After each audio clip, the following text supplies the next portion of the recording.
toutes et à tous, j'ai le plaisir de vous accueillir aujourd'hui à Cholet. On est dans un quartier très calme, à proximité de la gare. Sous vos yeux, un peu plus de 400 mètres carrés de terrain. C'est clôturé, c'est arboré, bien entendu.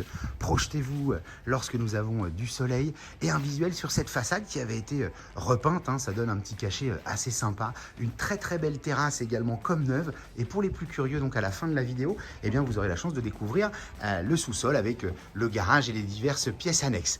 On arrive de suite sur cette terrasse, je vous laisse deviner, on est sur le soleil couchant, l'apéritif du soir, pour venir profiter. Je vous laisse jeter un autre petit coup d'œil donc sur le jardin en profondeur. Et puis on va découvrir l'intérieur de cette maison qui a été entièrement rénovée. Le Storban au-dessus de vous, électrique, avec un petit jeu de lumière, et il va couvrir l'intégralité de la terrasse. Ici, on va aller assez vite parce que la maison est très grande. Vous voyez comme ça a été entièrement rénové, une petite musique qui nous accueille, cuisine ouverte sur ce petit coin de salle à manger avec des parquets des plus authentiques, menuiserie changée en double vitrage PVC partout. On est sur un chauffage central au gaz de ville et l'entrée que vous distinguez là, on a un petit sas d'entrée. Je vous épargne la façade aujourd'hui, puis on la gardera un petit peu mystérieuse, mais une porte tout à fait authentique. On a essayé de garder ici dans la rénovation et des matériaux récents et des matériaux de l'époque avec les pièces de bois notamment sur l'escalier. Un petit coin toilette, l'accès qui se fait donc au sous-sol. Un dégagement ici avec un petit espace de bureau. Ici, on a optimisé vraiment la place et notamment la place au-dessus du garage pour avoir ce petit coin de salon assez confiné, très sympa avec la verrière qui donne de l'autre côté et ça reste assez lumineux, un petit peu plus bas de plafond, mais on a quelque chose de très sympa. Voilà pour le rez-de-chaussée. On va grimper tout de suite au premier niveau. Je vous rappelle qu'on a 163 mètres carrés de terrain ici, jusqu'à 6 chambres, mais on peut tout à fait utiliser les choses différemment. Un palier qui dessert donc 4 pièces à ce niveau-là. Une première chambre, on a des volumes vraiment des plus sympas. Celle-ci va donner sur le jardin, une chambre d'enfant notamment, ado.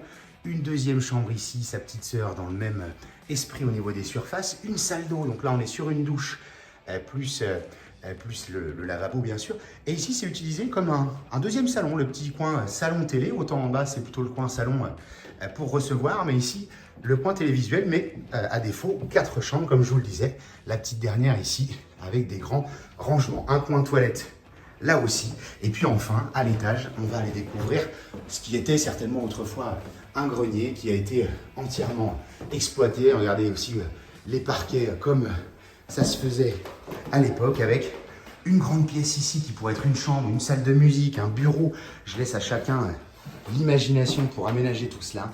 Et puis la petite dernière ici. Voilà, on a découvert donc 6 pièces, 2 salles de bain, puisque vous en avez une derrière moi que je vous épargne puisque le temps nous est compté. Et puis en bonus à la fin de la vidéo, pour les plus curieux, eh bien on va retrouver le sous-sol. Je vous invite à venir découvrir cette maison. Vous nous retrouvez sur www.mbcimo.com et la chaîne YouTube MBC Imo. À bientôt.